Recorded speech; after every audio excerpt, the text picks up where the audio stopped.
Assalamualaikum warahmatullahi wabarakatuh. Perkenalkan, nama saya Wika Nasari dengan NIM channel 23028. Di sini saya akan menjelaskan materi dari mata kuliah akuntansi perpajakan tentang konsep dan pencatatan dari kewajiban jangka pendek berupa utang pajak penghasilan, utang pinjaman, utang atas sewa, wesel, dan dividen.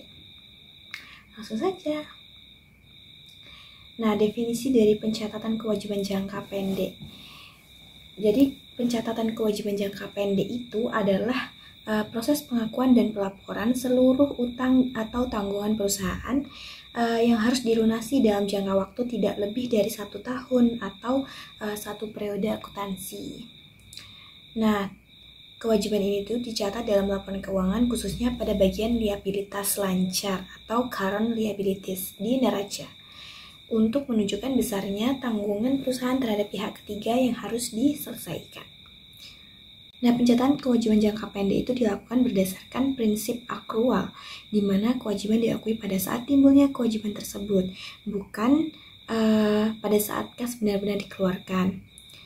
Nah, jenis-jenisnya dari kewajiban jangka pendek ini berupa kayak utang usaha, utang pajak penghasilan, terus utang pinjaman jangka pendek, utang sewa, wesel bayar, dan juga utang dividen.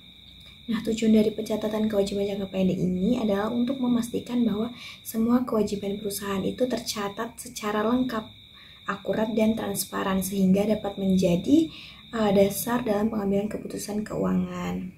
Nah, selain itu juga dapat membantu perusahaan dalam mengelola likuiditas, menjaga reputasi di mata kreditur dan investor, serta memastikan kepatuhan terhadap peraturan dan standar akuntansi yang berlaku. Nah, akuntansi utang pajak PPh pasal 21 atas pembayaran gaji karyawan. Nah, itu melibatkan pencatatan saat terutangnya pajak atau pemotongan dari gaji pada saat pembayaran atau penyetoran pajak ke kas negara. Nah, perusahaan bertindak sebagai pemotong pajak dan memiliki kewajiban utang untuk menyetorkan pajak tersebut atas nama karyawan. Nah, yang pertama pencatatan beban gaji dan utang PPh pasal 21. PPh pasal 21 terutang saat pembayaran gaji dilakukan atau pada saat terutangnya penghasilan. Ketika perusahaan mencatat beban gaji bulanan dan memotong PPh pasal 21 dari gaji karyawan, jurnal yang dibuat adalah beban sewa pada utang PPh pasal 21 dan utang usaha atau kas ataupun bank. Nah, yang kedua itu pencatatan pembayaran atau penyetoran PPh pasal 21 itu jurnalnya utang PPh pada kas atau bank. Nah, akuntansi utang pajak PPh pasal 23 atas bunga pinjaman itu melibatkan pengakuan kewajiban pajak pada saat terutangnya atau saat pembayaran bunga dilakukan, serta pencatatan jurnal yang sesuai dengan standar akuntansi yang berlaku, yaitu beban bunga pada utang dan kas atau utang usaha. Nah, saat penyetoran PPh pasal 23 ke kas negara itu jurnalnya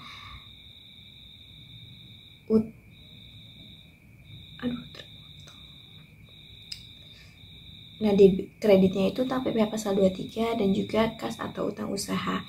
Nah, saat pelaporan perusahaan juga wajib melaporkan pemotongan tersebut melalui e-Bupot PPh pasal 23 paling lambat tanggal 20 bulan berikutnya. Nah, proses pelaporan ini tidak memerlukan jurnal akuntansi, namun merupakan kewajiban administratif perpajakan. Nah, akuntansi utang pajak PPh pasal 23 atas sewa melibatkan pencatatan kewajiban pajak oleh pihak yang membayar sewa atau pemotok pajak pada saat transaksi terjadi atau saat terutang. Nah, perlakuan akuntansi ini PPh pasal 23 yang dipotong oleh pemberi penghasilan dicatat sebagai utang pajak karena dana tersebut bukan milik perusahaan, melainkan harus disetorkan ke kas negara. Nah, yang pertama, ada langkah-langkah dan jurnal akuntansi yang relevan saat pengakuan beban sewa pada pemotongan PPh pasal 23 itu jurnalnya beban sewa pada utang PPh pasal 23 dan utang usaha kas ataupun bank. Nah, saat penyetoran PPh pasal 23 ke kas negara itu jurnalnya utang PPh pasal 23 pada kas ataupun bank. Pelaporannya sama dia. Itu pemotongan pajak itu wajib membuat bukti potong PPh pasal 23 dan melaporkannya melalui aplikasi e-Bupot. Nah, terus bagi pihak yang menyewakan pasal 23 yang dipotong oleh penyewa merupakan kredit pajak atau pajak dibayar di muka yang dapat diperhitungkan untuk mengurangi total pajak terutang di akhir tahun pajak. Mereka akan mencatatnya sebagai aset lain-lain. Nah, akuntansi utang pajak PPh 26 SPLN. SPLN itu adalah singkatan dari Subjek Pajak Luar Negeri. Nah, akuntansi utang PPh pasal 26 SPLN melibatkan pencatatan kewajiban pemotongan, penyetoran, dan juga pelaporan pajak atas pihak yang melakukan pembayaran pemotong pajak kepada SPLN. Nah, dasar akuntansinya itu juga ada itu. Terus yang pertama, saat pengakuan beban atau terutangnya PPh, itu jurnalnya beban, itu tuh beban misalnya itu kayak beban bunga, beban royalti, ataupun beban jasa, ataupun yang lain. Nah, itu beban pada utang PPh pasal 26 dan juga kas atau bank ataupun utang usaha. Nah, saat penyetoran PPh 26 ke kas negara itu jurnalnya beban juga, beban seperti saya sebutkan tadi pada utang PPh pasal 26 dan juga kas bank ataupun utang usaha.